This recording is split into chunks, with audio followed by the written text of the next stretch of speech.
I'm Henry, 28 years old, and I never thought my own parents would betray me like this. For years, I worked multiple jobs while studying engineering, believing my college fund would eventually help clear my crushing student debt. Then I discovered the truth. They'd emptied it completely to fund my sister Elaine's jewelry business, the same one they always called more promising than my career. I cut them off completely. Weeks later, Mom called, "Send money for your sister's rent." Before I tell you what I answered, drop a comment letting me know where you're watching from, and hit subscribe if you've ever had to stand up to family who took you for granted. Growing up in Westlake, a middle-class suburb outside Cleveland, Ohio, seemed perfectly normal at first. Our two-story colonial with the faded blue shutters wasn't fancy, but it was home.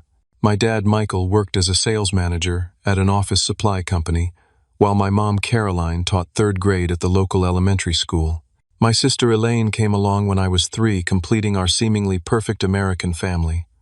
The first time I noticed something was different was on my 7th birthday. I'd been hoping for a set of building blocks I'd pointed out for months. Instead, I got a practical backpack for school and some clothes.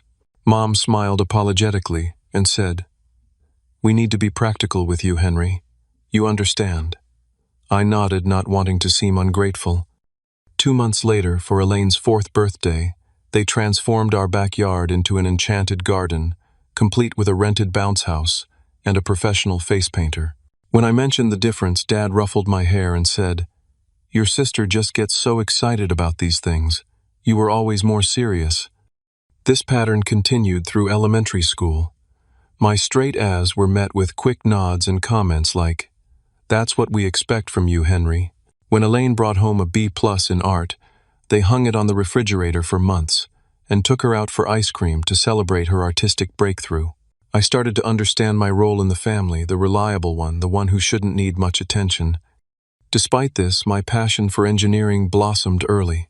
At 9, I dismantled and reassembled our broken toaster, beaming with pride when it worked again.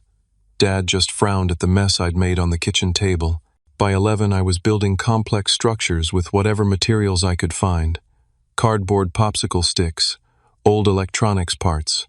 My 6th grade science project, a working model of a hydraulic bridge, won first prize at the district science fair. My parents attended but left early because Elaine had a dance recital the same afternoon. Mrs. Donovan, my 7th grade science teacher, was the first adult who seemed truly impressed by my abilities. After class one day, she showed me a magazine about engineering innovations and said, "You have a gift, Henry. I can see you designing incredible things someday." Her words stayed with me, becoming a North Star when family recognition was scarce. When I turned 12 during a rare moment of parental focus, Dad mentioned something that would shape my future expectations. "We've started a college fund for you, Henry. If you keep those grades up, you'll have a good head start for engineering school." Mom nodded in agreement, adding, "Education is important. We're putting away a little each month." This promise became fundamental to my understanding of their love. They might not show it emotionally, but they were planning for my future.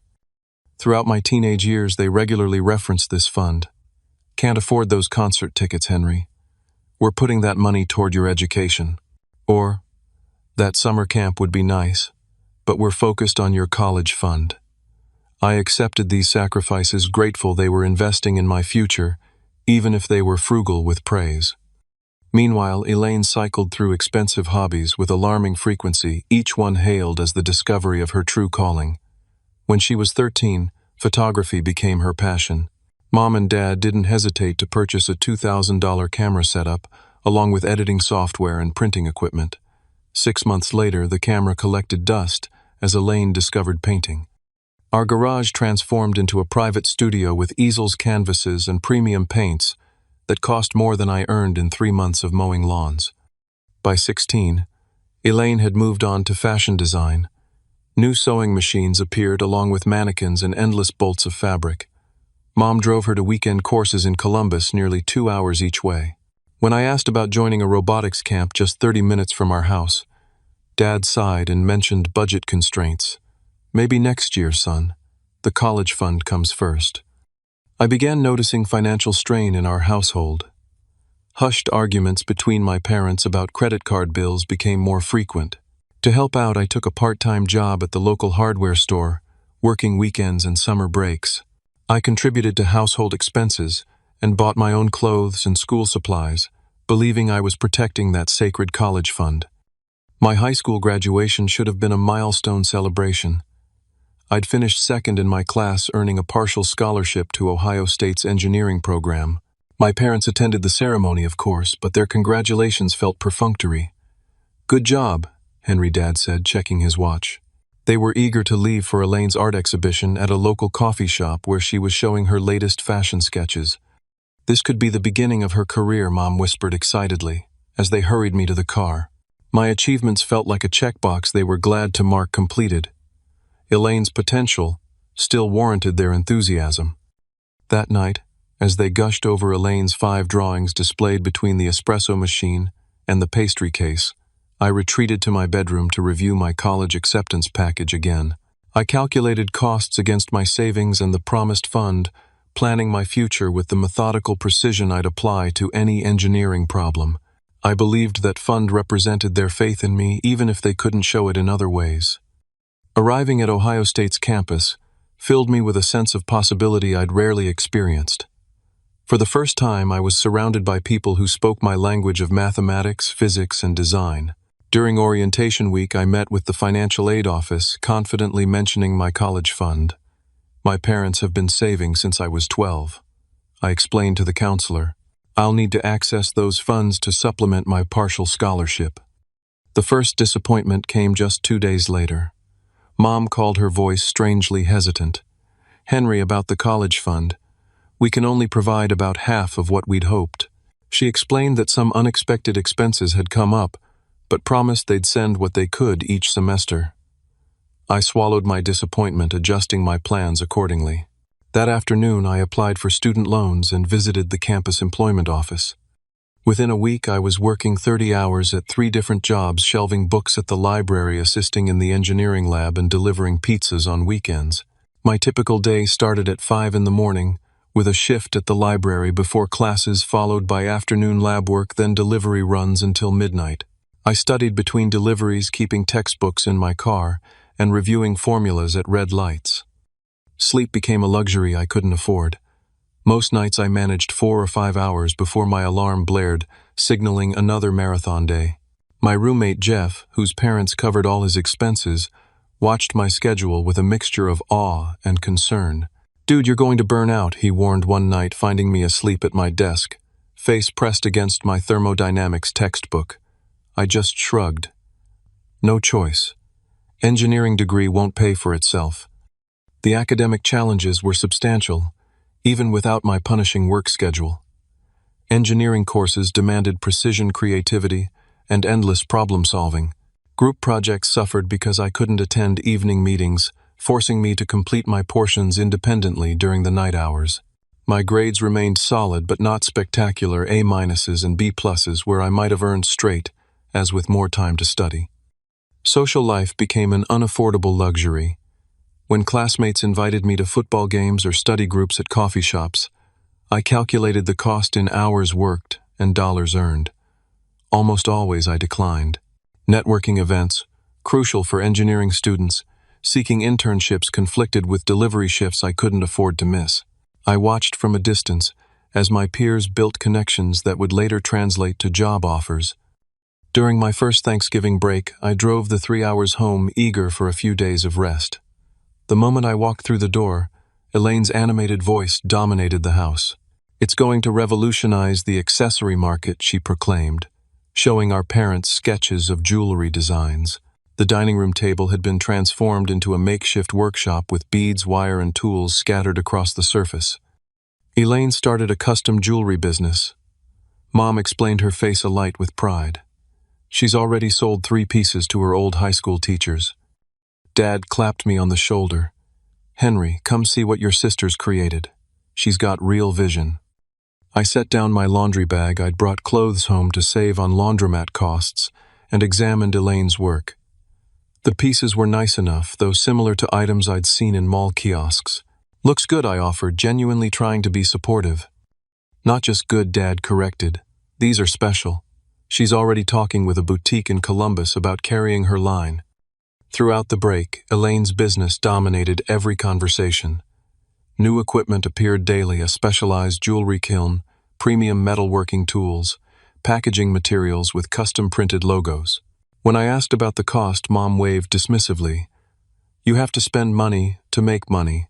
This is an investment in Elaine's future." I bit back the obvious question. What about the investment in my future? What about the college fund that had suddenly diminished? When I returned to campus, our communication grew increasingly distant. My calls home went to voicemail. Return calls were brief, with Mom or Dad often saying they were heading out to help Elaine with a craft fair or boutique meeting. Their questions about my studies became perfunctory, their interest seemingly exhausted after asking if I was still doing well. The pattern continued through sophomore and junior years. Each holiday visit revealed new expansions to Elaine's jewelry business.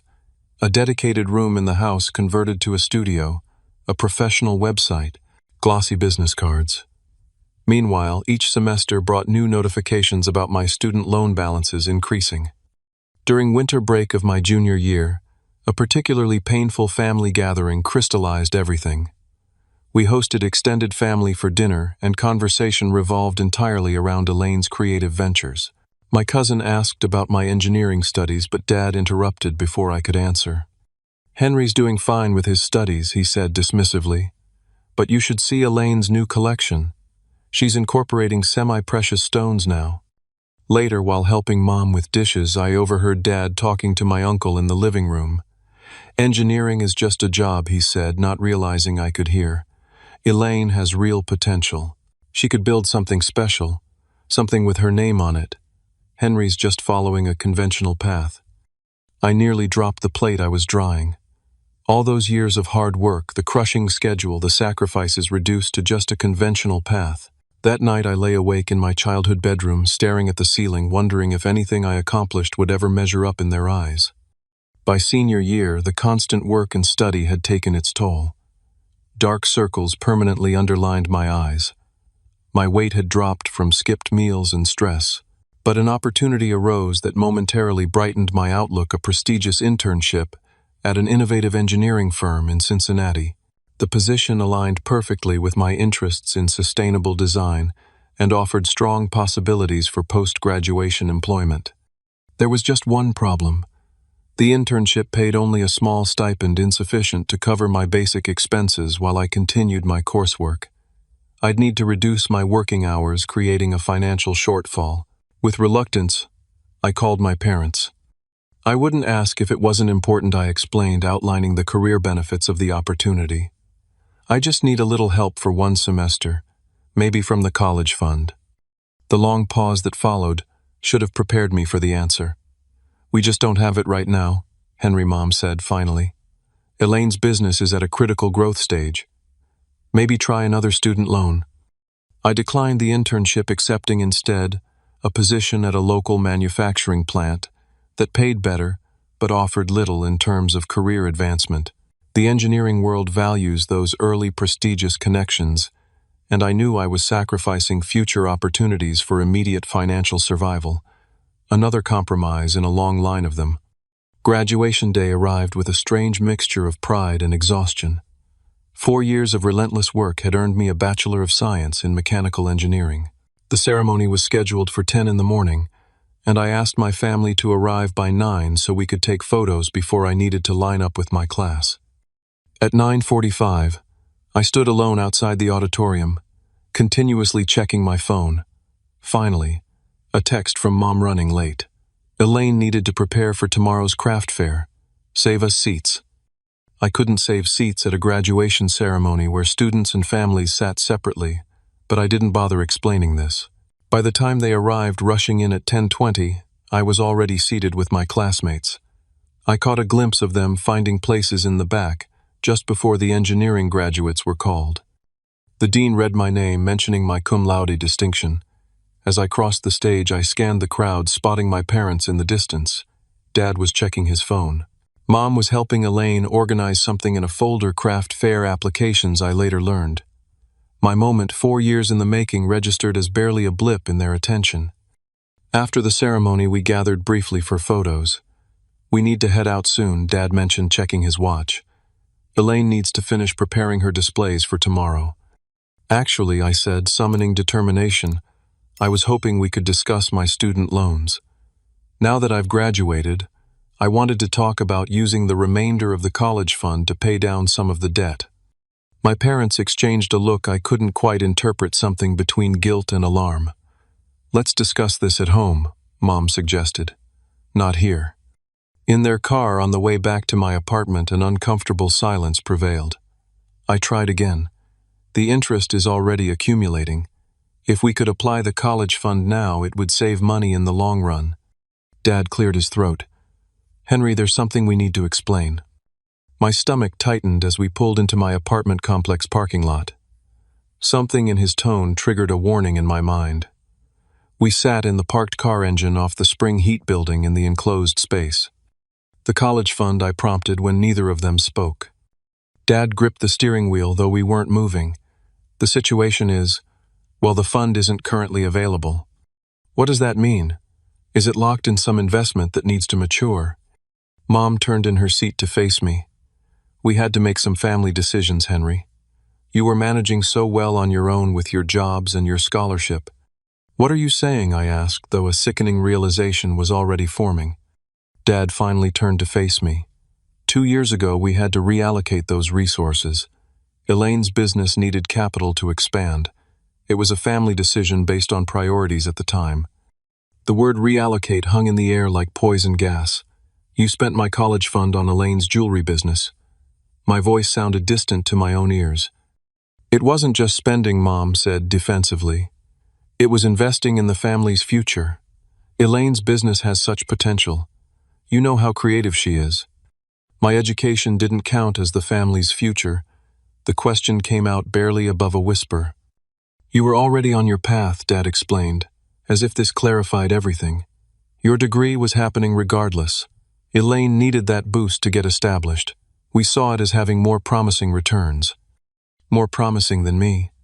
The words weren't spoken aloud, but they might as well have been painted on a billboard.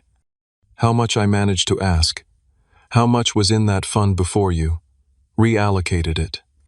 Another uncomfortable exchange of glances. About $47,000, Dad finally admitted. We'd been saving since you were 12. The figure hit me like a physical blow. $47,000. Almost exactly the amount of student loan debt I was now carrying. The debt that would follow me for years, limiting my housing options, delaying any hope of building my own savings, hanging over every financial decision. When were you planning to tell me? I asked, my voice trembling despite my efforts to control it. We thought it might not be necessary, Mom said. You were handling everything so capably. So if I hadn't asked, you would have just let me believe the money was somehow still there. Let me keep thinking you were supporting my education while I worked myself to exhaustion. Dad's face hardened. You're being dramatic, Henry. We supported you in many ways. We're proud of what you've accomplished. Proud. You barely watched me accept my diploma today. That's unfair, Mom protested. We were there. We've always been there. Physically present isn't the same as being there, I countered. You've been Elaine's parents, not mine, for years. The car door opened suddenly from the outside. Elaine stood there looking confused. What's taking so long? I need to get home to finish pricing my new collection. The timing was so absurdly perfect that I laughed, a harsh, broken sound that made all three of them stare. Did you know? I asked her directly. Did you know where all that equipment came from? The website, the marketing materials, the supplies? Elaine's expression shifted from confusion to surprise, then quickly to defensiveness. They said they were investing in my business. There's nothing wrong with parents supporting their children's dreams. They weren't investing new money, I explained coldly. They were using the college fund they promised me. The money that was supposed to keep me from graduating with crushing debt. I didn't know it was your college money specifically, she stammered, looking to our parents for confirmation. But honestly, Henry, art careers are much harder to establish than engineering. You'll make 6 figures right away. I'm building something from scratch. 6 figures, I repeated incredulously. I'm starting at $42,000 with over $47,000 in debt because I had to work instead of taking career-advancing internships. Because every decision I made was constrained by the need to support myself when I thought my money was being saved. You could always work for Elaine someday, Dad suggested, as if offering a solution. Once the business really takes off, keep it all in the family. That was the moment something broke inside me, the last thread of hope that they might recognize the magnitude of their betrayal. I stepped out of the car, retrieving my graduation gown and cap from the trunk. "I need you all to leave," I said quietly. "I can't do this right now."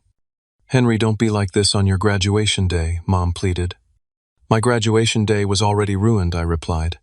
"Please go." I walked to my apartment without looking back, hearing their car eventually start and drive away. Inside my small one-bedroom unit, surrounded by engineering textbooks and the second-hand furniture I'd scraped together, I finally let the tears come. That night I didn't sleep in my bed. I sat on my balcony until dawn, watching the stars and wondering how the people who were supposed to love me most could have dismissed my future so completely. The weeks following graduation unfolded in a fog of betrayal and disbelief. I reported to my new engineering position at Midwest Dynamics, a mid-sized manufacturing company that had offered me a starting role in their design department. My colleagues noticed my distraction but chalked it up to new job adjustment. Inside, I was crumbling. After 2 weeks of insomnia and anxiety attacks, I used my new health insurance to find a therapist. Dr. Abrams, a calm woman with gray-streaked hair and penetrating eyes, listened to my story without interruption. "What you're describing is a profound breach of trust," she said when I finished. "Your reaction, the hurt, anger, sense of worthlessness, these are all normal responses to abnormal treatment." During our sessions, I calculated the actual financial impact of my parents' decision. The $47,000, if applied to my loans immediately after graduation, would have saved approximately $21,000 in interest over the standard 10-year repayment period. Beyond the money, the opportunity costs were incalculable. Prestigious internships declined, networking events, missed research projects abandoned due to work conflicts. My phone filled with voicemails and texts from my parents. Their approaches ranged from defensive justifications. "We did what seemed right at the time," to minimizing my feelings. "You're overreacting," to guilt trips. "After all, we've done for you." Not once did they acknowledge the magnitude of their betrayal or offer any form of restitution. 3 weeks after graduation, I agreed to a tense dinner at a neutral location, a restaurant halfway between my apartment and their house. The conversation quickly deteriorated. "We understand you're upset," Mom began, "but family means moving past disagreements." "This isn't a disagreement," I corrected. "You took something promised to me and gave it to Elaine. That's theft." Dad's face reddened. "We raised you better than to speak to us this way. Everything we've ever done was for this family." "Half this family," I countered. "The half that doesn't include me." "That's not fair," Henry, Mom protested. "We've always supported you." With what words? Because it certainly wasn't with actions or money. The dinner ended with no resolution, just a deeper divide. I drove home feeling no closure, only confirmation that they didn't truly grasp what they had done. Meanwhile, through mutual friends, I heard about Elaine's business continuing to struggle despite the substantial investment. Her new collection hadn't sold well at the craft fair. The boutique in Columbus had declined to carry her line, citing inconsistent quality. She had expanded too quickly, ordering materials in bulk before establishing demand. Yet my parents continued funneling resources to her failing venture. A friend who visited their house mentioned new packaging equipment in Elaine's studio. Another reported seeing Dad dropping off supplies on a weekday when he should have been at work. I made a deliberate decision to establish boundaries. I declined Sunday dinner invitations. I let calls go to voicemail, responding only with brief texts when necessary. I focused instead on building stability in my new life, establishing a budget that accommodated my hefty loan payments, forming connections with colleagues who might help advance my career, finding small moments of joy despite my financial constraints. The real breaking point came 2 months after graduation. My grandmother called, concerned about my absence from family functions. "Your parents seem stressed about money lately," she mentioned casually. "Your father's been helping me organize my finances, asking about my retirement accounts." A cold suspicion formed. After our call, I contacted my Uncle Robert, Dad's brother, and the family member I trusted most. What he revealed confirmed my worst fears. They took out a second mortgage on the house last year, he told me, reluctantly, and they've borrowed against your grandmother's retirement. It's all going into Elaine's business, but Robert, that business isn't making money. I've tried to tell them, but they won't listen. That evening, I composed a formal email to my parents. The message was clear: I would offer no financial support to them, or to Elaine now, or in the future. Their financial decisions were their own, but they could not expect me to rescue them from the consequences. Within hours, Elaine called furious. "How could you abandon the family like this? I just need a small loan to get through this rough patch. My next collection will change everything." I blocked her number after that call. Then I changed my own number entirely, sharing it only with trusted friends and colleagues. The guilt trips couldn't work if they couldn't reach me. Building a support system outside my family became essential to my healing. Jeff, my former roommate, had also taken a job in Columbus and became a regular presence in my life. My supervisor at work, Marcus, took an interest in my professional development, offering guidance that went beyond engineering problems. Slowly, I built connections with people who valued me for myself, not for what I could provide or sacrifice. I threw myself into my work with a focus that impressed my managers. While my peers spent evenings socializing, I took on additional projects, earning a reputation as dedicated and reliable. I enrolled in evening certification courses, expanding my qualifications despite my exhaustion. The familiar pattern of overwork was unhealthy, but it provided distraction from the pain and a path toward future security. 6 months after graduation, during a performance review, my supervisor noted my exceptional contributions, but expressed concern. "You're doing outstanding work, Henry, but you're going to burn out at this pace. Success isn't just about technical excellence, it's about sustainability." His words echoed my therapist's recent observations. Both were right. I was replacing one form of self-destruction with another. The child who had strived for parental approval had become a man striving for professional validation with the same desperate intensity. The realization prompted a shift in my approach, not working less, but working more intentionally, creating space for recovery and reflection. For the first time in my life, I began to measure my worth by my own standards, not by anyone else's recognition or approval. It was a fragile beginning, easily shaken by moments of doubt, but it was growth nonetheless. 8 months after graduation, news reached me through Sarah, a mutual friend from high school. She had visited a local craft market where Elaine had a booth. "It was kind of sad, Henry," she reported over coffee. "She was practically giving stuff away. Mentioned she's closing her studio space. There were everything must go signs all over." Despite everything, a pang of sympathy surfaced. Elaine's dreams were collapsing, and regardless of the favoritism, she was still my sister. The person who had shared my childhood, who had once made me birthday cards with glitter that got everywhere, who had climbed into my bed during thunderstorms when we were small.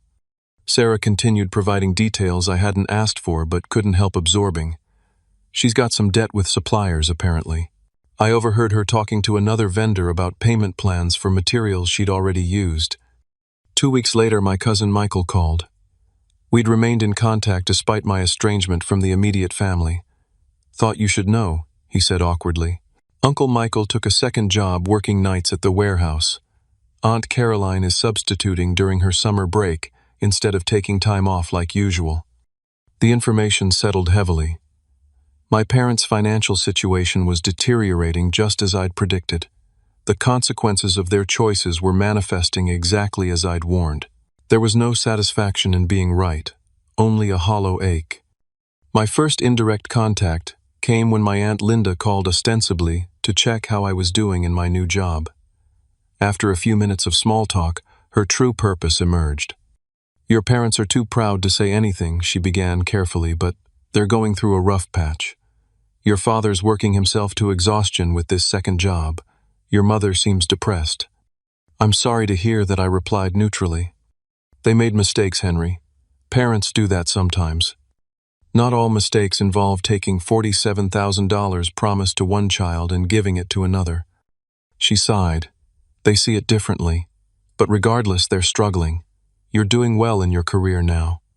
Maybe you could help out just until they get back on their feet. I'm paying off the student loans I wouldn't have if they'd kept their promise, I reminded her.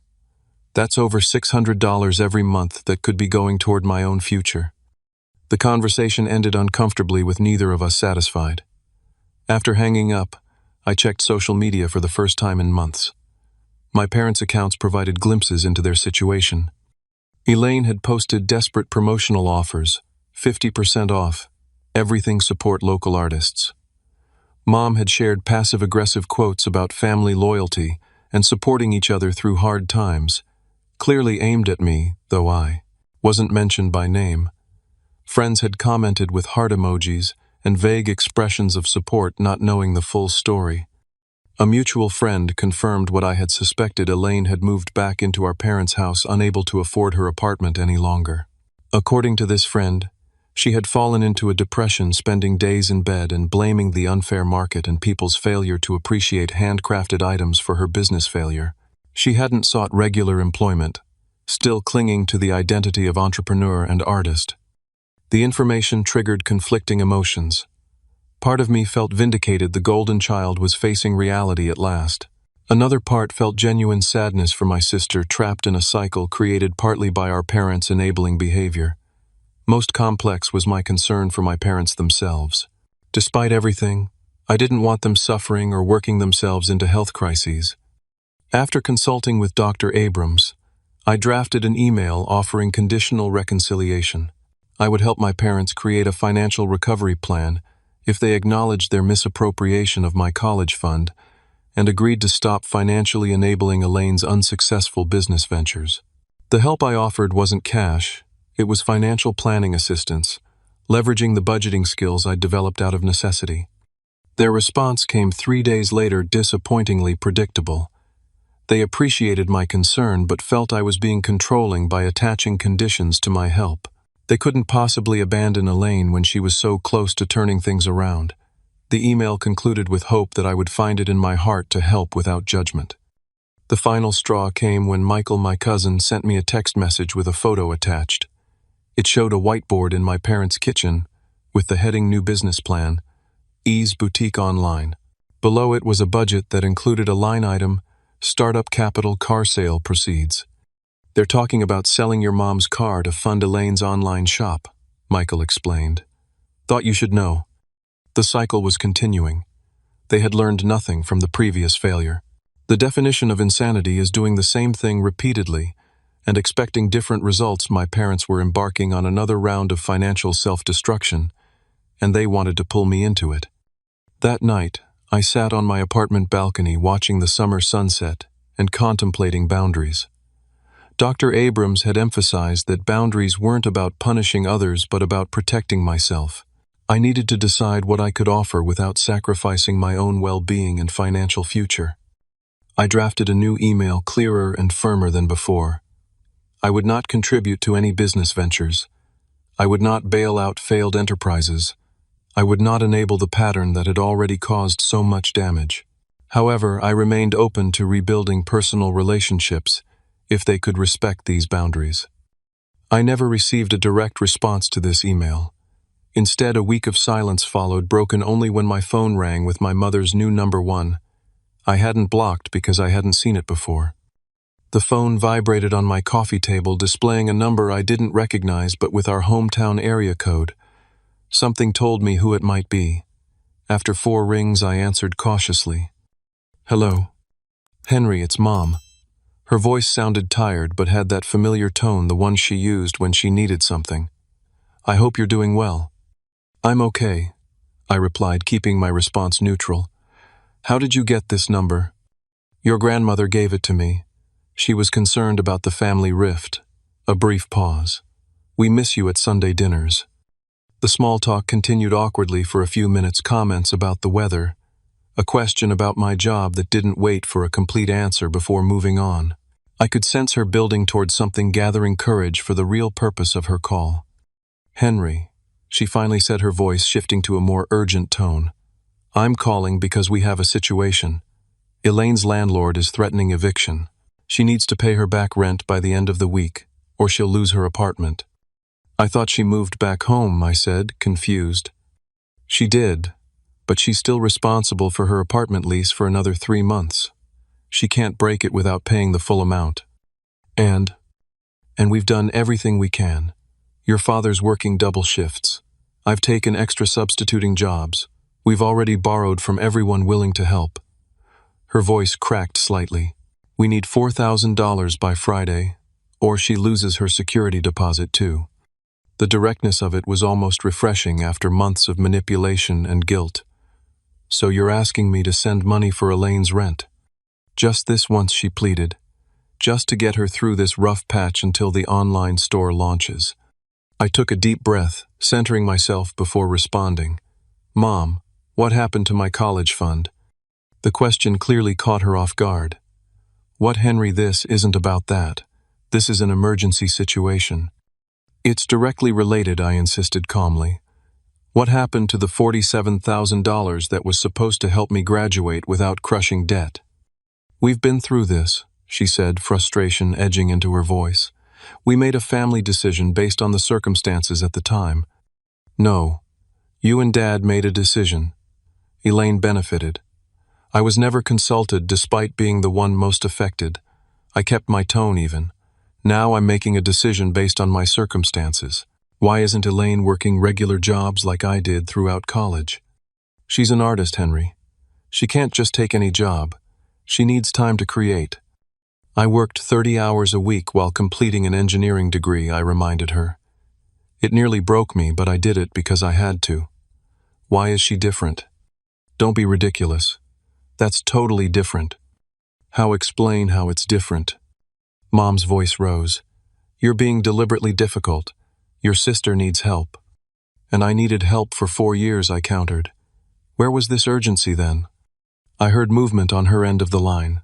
Then Dad's voice came on the phone. Henry, this isn't the time for rehashing old grievances. Elaine is facing homelessness. As her brother, you have a responsibility. My responsibility was depleted when you took my college fund, I replied. Did you calculate my student loan interest when you made your family decision? I'll be paying an extra $21,000 because of what you did. Nobody told you to take out those loans. Dad's voice had that familiar defensive edge. You could have gone to community college or taken more time to finish your degree. Nobody told me the money promised for my education had been reallocated either. In the background, I heard Elaine's voice, apparently listening on speakerphone. Just tell him I'll pay him back when my online store takes off. She sounded tearful but entitled. He has a good job, he can afford it. I have a good job that pays $42,000 a year, I stated flatly. After taxes and loan payments, I'm left with barely enough for rent and basic expenses. I drive a 15-year-old car that breaks down monthly. I haven't taken a vacation since college. Where exactly do you think this $4,000 would come from? You must have savings, Mom suggested. My savings account has $900 in it. That's my emergency fund for when my car finally dies completely. The Wilsons next door offered to help. Mom added switching tactics. People who aren't even family are willing to step up, but our own son refuses. That statement clarified everything about their perspective. They viewed my refusal as a moral failure rather than a boundary. They didn't see their actions as the original breach of trust. In their narrative, I was the villain, not the victim. I have a counterproposal, I said, surprising myself with the clarity that suddenly emerged. I've calculated that the college fund with interest would have saved me $68,000 total. If you're serious about rebuilding our relationship, start with a payment plan to restore what was taken. The silence that followed was profound. Finally, Dad spoke, his voice cold. I can't believe you're keeping score like this. This isn't how family works. It's exactly how you taught me family works, I replied. You assigned different values to your children. You invested in one and exploited the other. Now you're seeing the returns on those investments. This is ridiculous, Mom cut in. We're not going to be treated like debtors by our own son. But you're comfortable treating me like your personal bank after breaking your promises. After everything we've done for you, Dad began. I cut him off. What you've done is show me exactly where I stand. I won't be sending money for Elaine's rent, or her business, or any other financial emergency. What I will do is offer Elaine a referral to my company's HR department. We have entry-level positions that pay well with benefits. She'd have to work regular hours like everyone else, but it would solve her financial problems. She's an artist, Mom protested again. She can be an artist on evenings and weekends, just like I was a student while working full-time. I paused, then delivered my final position. Those are my terms. Help finding legitimate employment, not cash handouts. And any future relationship depends on acknowledgement of what happened with my college fund. You've changed, Henry, Dad said quietly. You've become cold. I've become clear, I corrected. There's a difference. The call ended shortly after with no resolution. I sat in my apartment surprisingly calm despite the confrontation.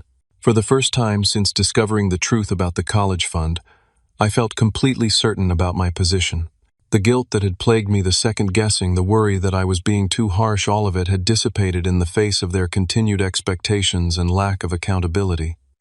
That night I slept better than I had in months, unburdened by the weight of impossible expectations and one-sided obligation.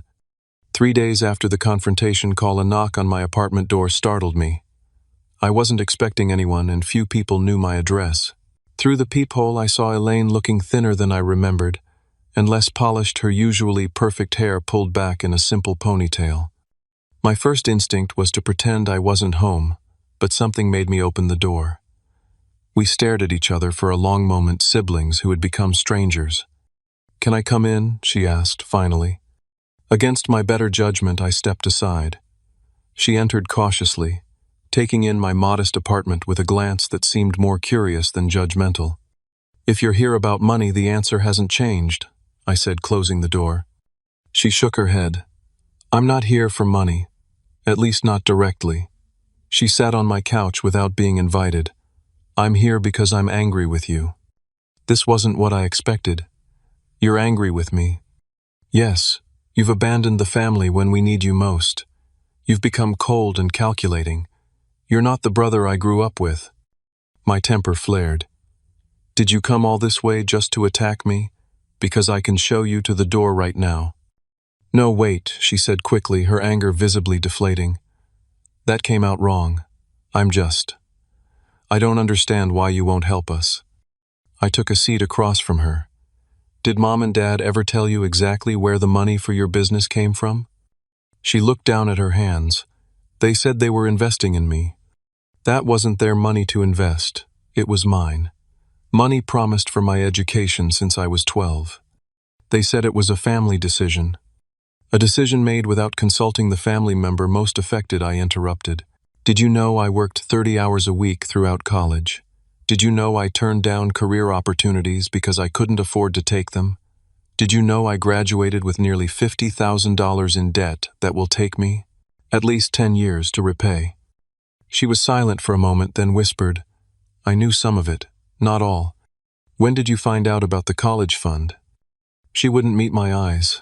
"Last year, I overheard Dad talking to Mom about whether they should tell you. Mom thought you never needed to know since you were managing fine on your own." The admission hung in the air between us. She had known and said nothing. "I should have said something," she continued, surprising me. I felt guilty, but by then the money was gone, spent on equipment that isn't worth half what we paid a website. Nobody visits materials I couldn't use effectively. Her composure cracked, and suddenly she was sobbing. "I've failed at the one thing they believed in, and now we're all paying for it." Despite everything, seeing my little sister break down stirred something protective in me. Not enough to offer money, but enough to hand her a tissue and wait until the tears subsided. "I was jealous of you growing up," she said, eventually wiping her eyes. "You always knew exactly what you wanted. You were so smart, so focused. Mom and Dad expected me to be like you, but when I couldn't, they overcompensated. They threw money and praise at everything I attempted, hoping something would stick. This perspective had never occurred to me. They made it pretty clear they thought you were the one with real potential." She laughed bitterly. "They lied to both of us then. They told me I was special while panicking that I'd never be as capable as you. She looked around my apartment again. Even with everything they did to hold you back, look at you employed independent building a life. Meanwhile, I'm 25 and moving back to my childhood bedroom, with nothing to show for all their investment except debt and unsold inventory. We talked for hours that afternoon, clearing away years of misunderstanding and resentment. Elaine admitted she'd enjoyed being the favorite, but recognized now how hollow that favoritism had been, setting her up for failure by insulating her from real-world consequences and honest feedback. I acknowledged that I'd been so focused on my own hurt that I hadn't considered how the dysfunctional family dynamics had damaged her too, just differently. "What are you going to do now?" I asked as evening approached. She sighed. "I don't know. The landlord agreed to a payment plan, so at least I'm not being evicted immediately. But long-term, I'm out of ideas." "My offer stands," I said. "Not cash, but I can help you find a real job, something stable while you figure things out." To my surprise, she nodded. "I think I'm ready for that. The constant pressure to make the business succeed, to justify Mom and Dad's faith in me, it's been crushing. Maybe a regular job with regular hours would actually give me more freedom in a way." The next day, I brought her resume to our HR department. They had an administrative position, open, not glamorous, but steady, with health benefits and growth potential. Elaine interviewed the following week and was hired starting immediately. A month passed before I heard from my parents again. My father called on a Sunday afternoon, his voice lacking its usual confidence. "Elaine says she's working at your company now," he began awkwardly. "In a different department, but yes. She seems better, more focused." He cleared his throat. "She told us everything you two talked about how she felt growing up, about the pressure, about knowing the college fund had been used for her business." I stayed silent, waiting. "I've been thinking about what you said about the interest on your loans." His voice grew quieter. "I don't think your mother and I fully understood the impact of our decision. It wasn't a complete acknowledgement, but it was something. It's affected every aspect of my adult life," I said simply. "I can see that now." A long pause. "I can't repay it all at once. I don't know if we can ever repay it fully, but I'd like to start. Would you be open to meeting to discuss how we might begin to make amends?" 2 weeks later, a thick envelope arrived in my mailbox. Inside was a handwritten letter from my mother, 6 pages of reflection, regret, and request for forgiveness. She wrote about her own insecurities as a parent, about misplaced priorities, about the gradual recognition that their investment strategy had harmed both their children in different ways. The letter wasn't perfect. There were still moments of justification and minimization, but underneath was something I hadn't expected: genuine remorse. Also in the envelope was a check for $2,000, not life-changing but significant, given their financial situation, and a note promising similar payments quarterly, until they had made meaningful progress toward the meaningful progress. Restoration. The healing process was slow and imperfect. 6 months after our first conversation, Elaine had been promoted at work and had moved into her own apartment, a more modest one than before, with rent she could actually afford. She still created jewelry, but as a genuine hobby, rather than a desperate bid for identity and parental approval. The pressure removed, she found she actually enjoyed the creative process again. My parents scaled back their lifestyle, finally facing financial reality instead of chasing the next business breakthrough. Dad retired from his second job, focusing on rebuilding his health after months of exhaustion. Mom started teaching full-time again rather than just substituting, providing more stable income. They made small but consistent payments toward my loans as promised. 1 year after the confrontation call, we gathered for dinner at a restaurant neutral territory. The conversation wasn't entirely comfortable, but it was honest. We discussed boundaries, expectations, and the ongoing work of rebuilding trust. My parents slipped occasionally into old patterns, but now caught themselves or accepted gentle correction. Through therapy and reflection, I'd come to understand that my worth wasn't determined by their validation or approval. The child who had desperately sought recognition through achievement had become a man who found satisfaction in his own definition of success. I learned that forgiveness didn't require forgetting that boundaries weren't punishment, and that love could coexist with accountability. My relationship with Elaine transformed most dramatically. The artificial competition manufactured by our parents dissolved, allowing us to discover authentic connection as adults. We weren't best friends, but we were allies in healing from a shared dysfunctional past. The most profound lesson was that true family isn't about unconditional financial support or obligation. It's about mutual respect, honesty, and the courage to hold one another accountable. Love that enables harmful patterns isn't love at all, but fear disguised as generosity. Standing firm on my boundaries wasn't selfish. It was the only way to break the cycle that had damaged all of us. My story isn't about revenge or abandonment. It's about finding the strength to say, I matter too. My dreams matter. My future matters.